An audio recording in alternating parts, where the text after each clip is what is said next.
Hello, Bacho. Let's read the given question. The question says a very long thin strip of metal of width b carries a current I along its length as shown. Find the magnitude of magnetic field in the plane of the strip at a distance a from the edge nearest to the point. Option first given a b equals to mu naught by 4 pi 2 I b 2 I upon b ln of 1 plus b by a. Option 2 given a b equals to mu naught by 4 pi 2 I upon b ln of 1 plus a by b. Option 3 given a b equals to mu naught by 4 pi 2 I upon a ln of 1 plus b by a. Option fourth हमें given है B equals to mu not by 4 pi 2 I upon a ln of 1 plus a by b. So इस question को समझने के लिए we need to understand कि यहाँ पे फर्स्ट ऑफ ऑल जो हमें स्ट्रिप गिवन है, strip is of infinite length, ठीक है ना. सो इसमें अगर हमें मैग्नेटिक फील्ड के बारे में पता करना है कि at a distance let's say x कितनी means magnetic field at point P पे, सो हम इसे directly we can not analyse it, we have to, because ये यूनिफॉर्म सरफेस है, ठीक है ना. तो हर सरफेस पे की वजह से अलग अलग मैग्नेटिक फील्ड इस पॉइंट पी पे आएगा, हर एक मींस सेक्शन की वजह से. अगर हम इसे सेक्शंस में डिवाइड कर दें, सो हर एक सेक्शन की वजह से यहाँ पे पॉइंट पी पे मैग्नेटिक फील्ड आएगा. सो दैट इंटीग्रेट करना पड़ेगा हर सेक्शन की वजह से इस मैग्नेटिक फील्ड को, so that we get the magnetic field at point P due to this entire strip. Alright, अगर हम डायरेक्शन की बात करें तो again right hand thumb rule से हम डायरेक्शन देख सकते हैं. Thumb in the direction of current, ठीक है ना. Thumb in the direction of current, अगर हम मान लेंगे करंट जा रहा है ऊपर की तरफ, so thumb will curl in the inside on the right side, so we can say magnetic field होगी इनसाइड, ठीक.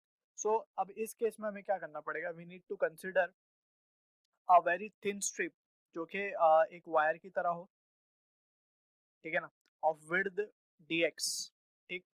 इसको हम ट्रीट करेंगे एक वायर की तरह, और इस वायर की वजह से we will first calculate the magnetic field at point P and then we will integrate by putting the proper limit, ठीक है ना. एंड वी नो के for a wire that is infinitely long, magnetic field is given by the formula mu not I by 2 pi x. Alright, अगर x दूरी पे हम उसे calculate कर रहे हैं तब. सो this is what the magnetic field is. So just हमने रिजल्ट लिखा है.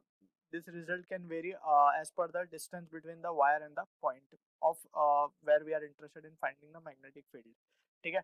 So अब इसी रिजल्ट को we can proceed further to analyze the given situation.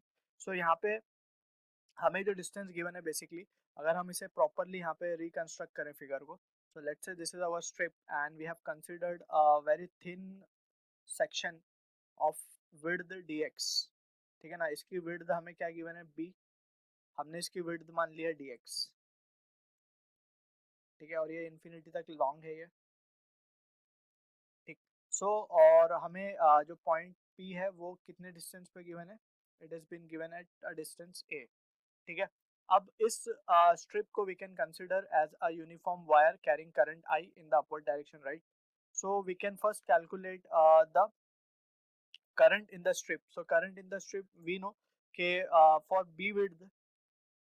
for B width current है I, कैपिटल I, ठीक है ना.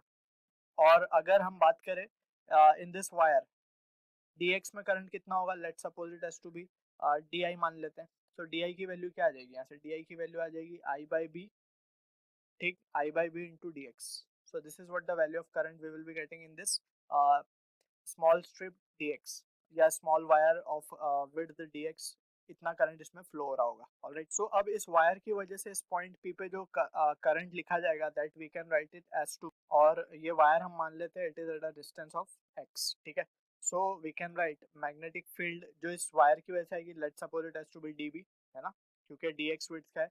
सो यहाँ पे आएगा mu not I dx, sorry mu not I, basically mu naught d आएगा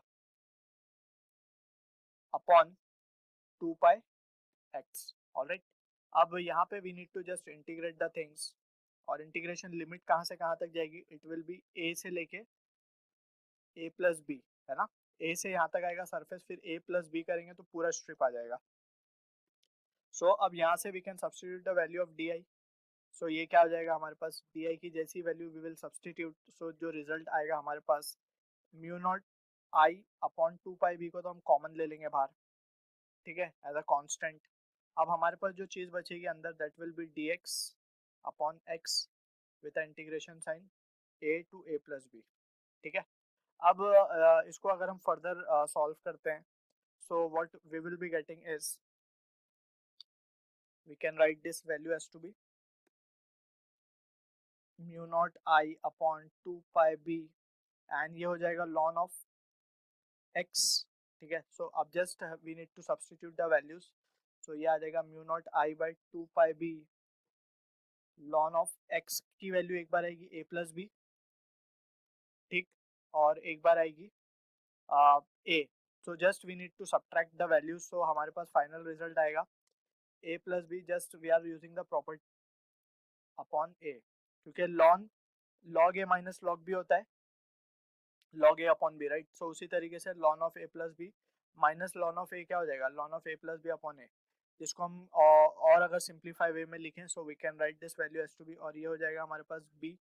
देयरफॉर फाइनल रिजल्ट हम यहाँ लिख देते हैं, लेट्स से यहीं लिखते हैं, देयरफॉर b इक्वल्स टू, अगर हम इसको थोड़ा सा और फर्दर सिंप्लीफाई करें to match the option, we can write mu not by 4 pi को एक तरफ लिख देते हैं पहले हम, क्योंकि सब में कॉमन दिख रहा है ये हमें, ठीक है। और यहाँ पे हमने 4 लिखा है नीचे, so we need to multiply it with 2i, ठीक है ना। तो नीचे 2 मल्टीप्लाई किया तो ऊपर भी we have to multiply with 2। अब यहाँ पे हो जाएगा ln of a cancel, a को कॉमनली डिस्ट्रीब्यूट कर दिया हमने, सो ये आएगा b बाय a।